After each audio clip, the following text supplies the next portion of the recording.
Hey Team Cornwall, Curtis here. Hope you're having a great week. I wanted to let everyone know some details on what's been happening in Lansing here at the end of April as it relates to Cornwall.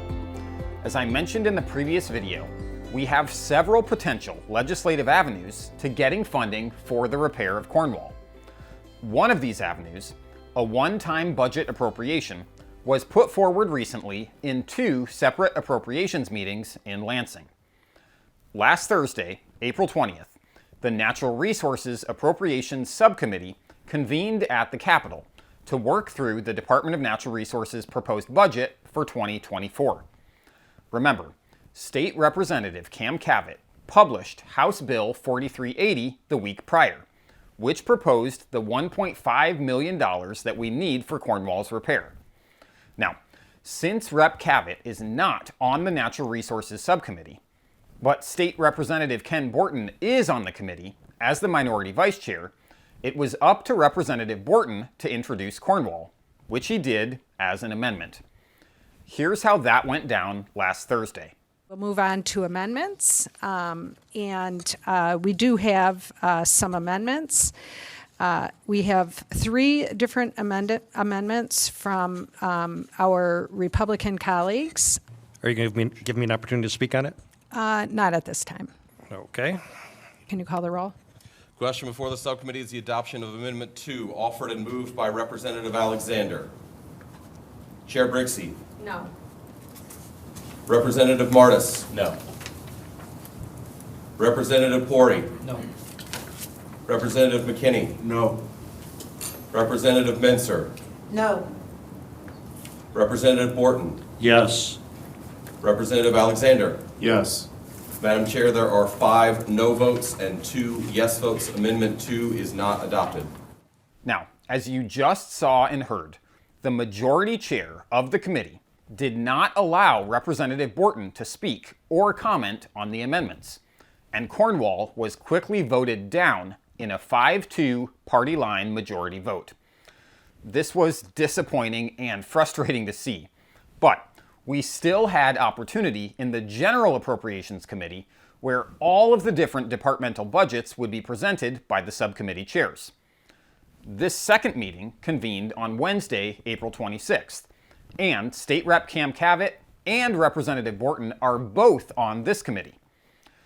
In this meeting, Representative Cavett presented the same Cornwall funding amendment for $1.5 million and was allowed by the majority chair of the committee to provide comment prior to the vote. Here's what happened. Thank you. Representative Cavett, would you like to speak to your amendment? Yes, thank you, Madam Chair. My amendment seeks to include $1.5 million to rebuild the Cornwall flooding dam located in the Pigeon River Forest in Sheboygan, Michigan, or Sheboygan County, I apologize. Removal of this dam, the citizens of this state would lose over 143 acres of surface water, over 4 miles of shoreline, massive loss of wetland and fish habitat, as well as waterfall and mussel and clam species. I move my amendment, Madam Chair. Thank you. Will the clerk please take the roll?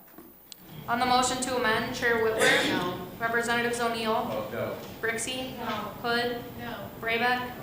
Morris? Geary? No. Steckloff? No. Weiss? Martis? No. McKinney? No. Menser? No. Morgan?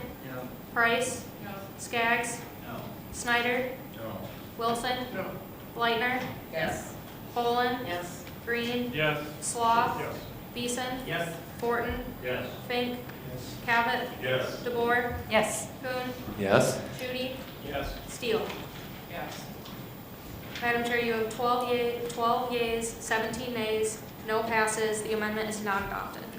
So, what you just saw and heard was the General Appropriations Committee in Lansing voting against Cornwall repair funding, with 17 no votes coming from the majority side of the House and 12 yes votes coming from the minority side. Now, we will continue to work hard to keep focus on our end goal of saving Cornwall. This should not be a partisan political issue, and we don't want it to be.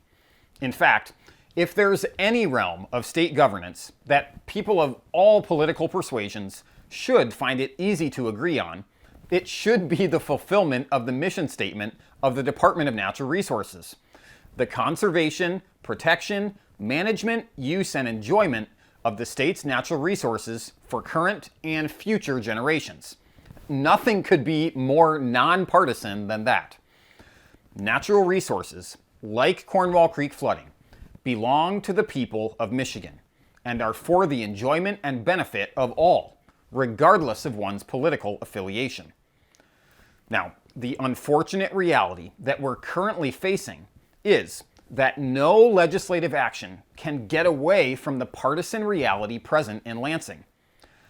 Our legislative representation in the North, both in the House and in the Senate, are in the minority party.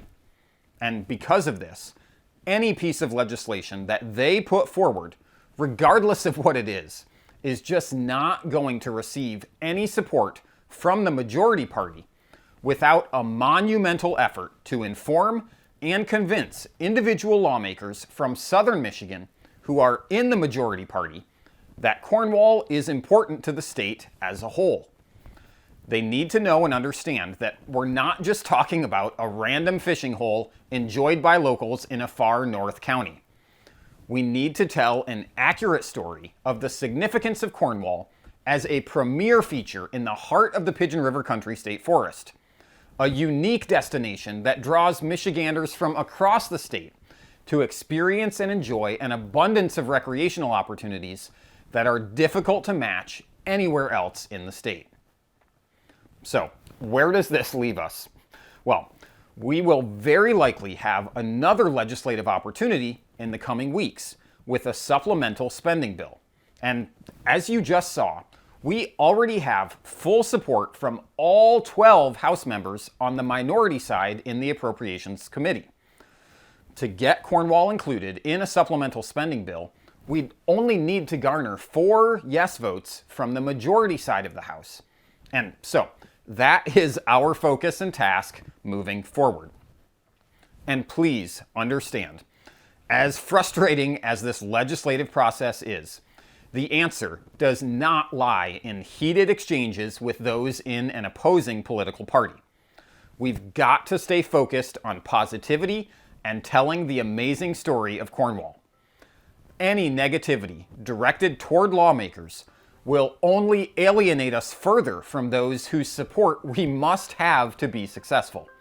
Now, in closing, I want to say that in spite of these legislative hurdles, I'm truly more optimistic than ever that we will ultimately be successful and we will save Cornwall. Team Cornwall continues to grow in size and influence. Media coverage is increasing. We're gaining support from a growing number of conservation organizations, and we've got some exciting events planned as we move into the spring and summer. We're making an impact, and you are making a difference. So please, continue to spread the word, raise awareness, and let's keep Team Cornwall front and center so we can't be ignored. Thanks for watching.